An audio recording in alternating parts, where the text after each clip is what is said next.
friends, welcome to yet another Need to Know. Without wasting much time, let's jump into today's recording session and see what's the chat for us today. Yeah.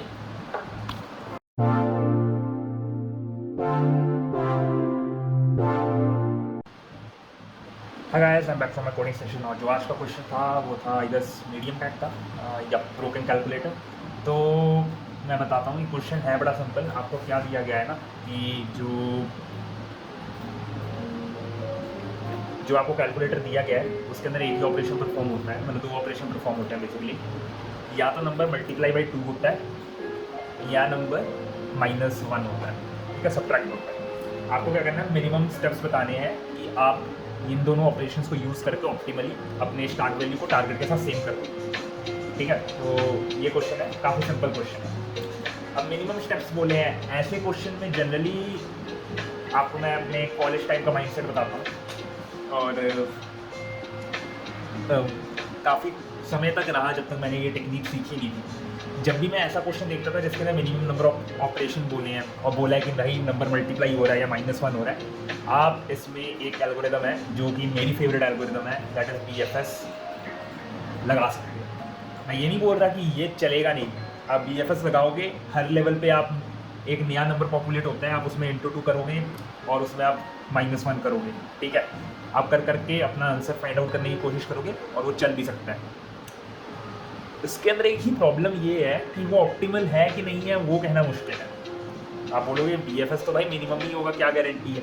आपको एक चीज़ ध्यान देनी है कि यहाँ पे आप एक नंबर सब्ट्रैक्ट कर सकते हो, एक नंबर को मल्टीप्लाई बाई 2 कर सकते हो।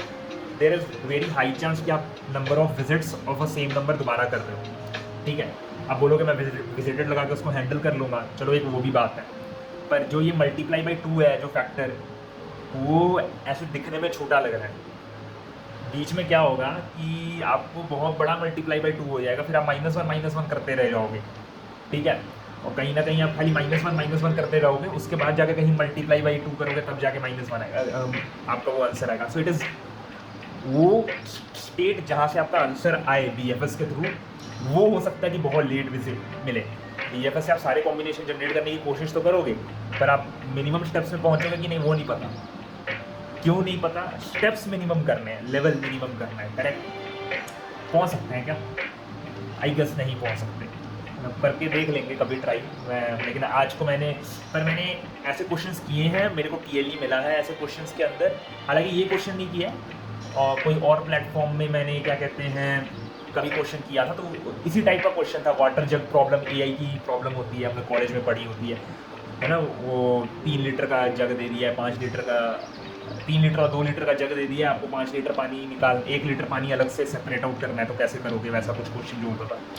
तो वो सब मैंने BFS से किए हैं, पर बाद में मेरे को पता लगा उसके अंदर यूक्लिड GCD का फॉर्मूला यूज़ होता है, तो उससे वो काइंड ऑफ लॉग एन में निकल जाता है।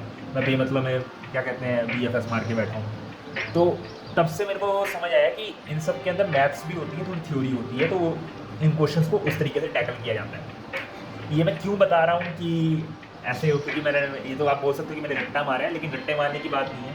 द थिंग इज़, आपको क्वेश्चन दिखते ही वैरायटी पहचान में आनी चाहिए कि ये कौन से टाइप का क्वेश्चन है। अब मेरे को कल को ये अगर ये क्वेश्चन पूछता है तो मैं उसको बता सकता हूँ ना कि भाई एक तो ये वाला अप्रोच है, वो बोलेगा ये तो यार हर कंपिटिटिव कोडर बताता है, कोई दूसरी अप्रोच मालूम है कि नहीं मालूम तुम्हें ये बताओ। फिर मैं बोलूँगा इसको BFS से कर सकते हो, ब्रूट फोर्स से तो कर ही सकते हो। तो there are those things, cool. तो मैंने कैसे किया, मैंने सिंपल मैथ्स लगाया है। देखो, रैदर देन तुम अपने स्टार्ट को टारगेट तक लेके जाओ, मैंने क्या बोला, टारगेट को स्टार्ट तक लेके जाओ, ठीक है। ये बाई डायरेक्शनल BFS के अंदर कंसेप्ट होता है जनरली, दोनों तरफ से आप BFS शुरू कर सकते हो, उल्टी तरफ से भी। लेकिन चलो ठीक है, उस तरीके से नहीं समझते। मेरा कहने का मतलब ये है कि तुम अपने कंडीशंस तुम्हें दी है कि तुम मल्टीप्लाई बाई 2 कर सकते हो और तुम सब्ट्रैक्ट बाई 1 कर सकते हो। अगर इस क्वेश्चन को तुम ध्यान से सोचोगे, अगर इसके ऊपर एक चीज़ देखो, ये वाला जो क्वेश्चन है, स्टार्ट वैल्यू 5 × 2 = 10, फिर मेरे को 2 बार सब्ट्रैक्ट करना पड़ेगा तब जाके 8 आएगा। दिस इज़ वन केस जिसमें 3 स्टेप लग रहे हैं, ठीक है। और एक है कि मैं 5 से पहले एक बार -1 कर दूँ तो वो 4 हो गया, 4 × 2 कर दूँ वो 8 हो गया, इसको 2 स्टेप लग रहे हैं, तो आपको 2 पिक करना है।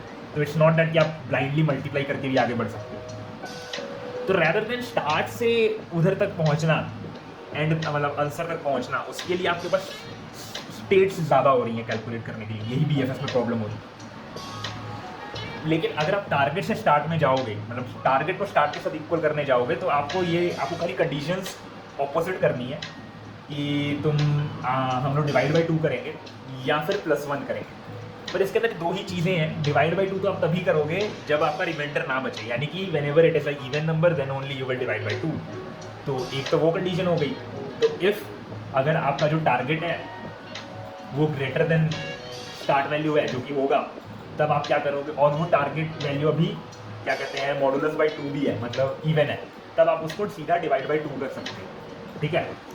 अब आप -1 कर रहे थे, अब वो आपको करना कुछ नहीं है, अगर वो इवन नहीं है यानी कि ऑड है, तब आप +1 करोगे अपने टारगेट के अंदर और स्टेप्स को +1 कर दोगे, क्योंकि एक स्टेप लग रहा है। अच्छा, अब ये कब तक चलेगा? ये तब तक चलेगा जब तक ये पूरी कंडीशंस तब तक चलती रहेंगी जब तक आपका टारगेट और स्टार्ट वैल्यू सेम नहीं हो जाते। एक पोजीशन ऐसा आएगा कि आपका टारगेट स्टार्ट वैल्यू से कम हो जाएगा। ओके, जब आपका टारगेट स्टार्ट वैल्यू से कम हो गया, तब आपको कुछ करना नहीं है, मल्टीप्लाई तो कर नहीं सकते क्योंकि हमने वो एलिमिनेट ही कर दिया है पॉसिबिलिटी। अब आप खाली ऐड ही कर सकते हो ब्लाइंडली, तो आप उतने नंबर्स को ऐड कर दोगे, उतने स्टेप्स आप ऐड कर दोगे और आपका वो आंसर आ जाएगा। तो यही है इस पूरे कंसेप्ट, कोड वही मैंने कोड किया है। तो एक बार चलो देख लेते हैं। अरे यार भूख लग रही है रात को। चलो कोई नहीं, एक बार देख लेते हैं कि ये चलता कैसे है। ठीक है, तो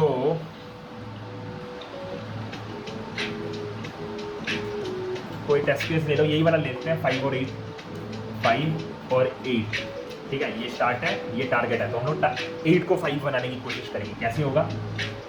8 ग्रेटर देन 5 है, करेक्ट। अगर 8 ग्रेटर देन 5 है तो क्या होगा, और 8 इवन है, करेक्ट, तो मेरा 8 हो जाएगा 4, 8 बाई, हाँ 8/2 4 हो जाएगा। ठीक है, अब देखो क्या हुआ, अब मेरा जो टारगेट है वो 4 हो चुका है, मेरा स्टेप 1 हो चुका है। अब क्या होगा, अब मज़े की बात ये है, मेरा जो 4 है वो एक्चुअली लेस देन 5 है, करेक्ट। तो अब मॉडुलस वगैरह चेक नहीं होगा, अब मैं अपने आंसर के अंदर ऐड कर दूंगा 5 - 4, यानी कि जितने भी स्टेप्स वहाँ तक पहुँचने के लिए बाकी हैं उतने ऐड कर दो। तो इस केस में 1 आएगा, तो स्टेप 1 था, 1 + 1 दैट बिकम्स 2, तो 2 आंसर आ गया। समझ रहे हो, काफ़ी सिंपल है। इसके अंदर बस आपको यही देखना है कि मल्टीप्लाई करने के लिए बहुत केसेस आ सकते हैं, और वैसे सब्ट्रैक्ट करने की वजह से आप बार बार मल्टीप्लाई करने की पॉसिबिलिटी बढ़ सकती है। पर टारगेट से जब आप क्या कहते हैं स्टार्ट वैल्यू की तरफ आ रहे हो, तब आपको यही दिख रहा है कि बाई 2 या +1 दिख रहा है। एक और एग्जांपल मैं दिखा देता हूँ जस्ट समझने के लिए, 3, 10। तो फॉर दिस क्या होगा, 10 क्या कहते हैं आपका इवन है, करेक्ट, और 10 इज़ ग्रेटर देन 3 भी है। तो ये हमारे पहले ब्लॉक में जाएगा, ये देखो इस वाले ब्लॉक में। ठीक है, 10 ग्रेटर देन 3 है, 10 इवन है, तो आपका जो स्टेप था अभी 0 था, अब क्या होगा, आपका टारगेट हो गया है 5, क्योंकि बाई 2 हो जाएगा, और स्टेप हो गया 1। अच्छा, अगली बार जब ये आई लूप चलेगा, अभी भी 5 ग्रेटर देन 3 है, ठीक है, और 5 इवन नहीं है, तो क्या होगा, 5 डिक्रीमेंट होगा। डिक्रीमेंट किससे होगा, माइनस इक्वल टू आपका जो टारगेट है 1 से डिक्रीमेंट होगा, करेक्ट, मतलब एडिशन 1 करना है। यहाँ पे डिक्रीमेंट 1 से होता था, हम लोग एडिशन करेंगे 1, तो ये 5 एक्चुअली 6 बन जाएगा फुल। तो आपके स्टेप लग गए 2। अच्छा, अभी भी 6 ग्रेटर देन 3 है, लेकिन 6 इवन है, तो अब आपका 6 कन्वर्ट हो जाएगा 3 में, तो 3 तो सेम हो गया, और आपके स्टेप लगे हैं 3। अब क्या है, 3 सेम हो गया, तो आपका लूप चलेगा नहीं, तो आप रिटर्न कर दोगे स्टेप जो कि है 3। आंसर क्या है यहाँ पे, 10 और 3 का 3। कूल, चल रहा है ना। तो यही आज का क्वेश्चन है, उम्मीद करता हूँ आपको ये अच्छा लगा होगा। फास्ट फॉरवर्ड डैश देख लीजिएगा, 2 लाइक एंड सब्सक्राइब। बस आज के लिए इतना ही, मैं आपको कल मिलूँगा या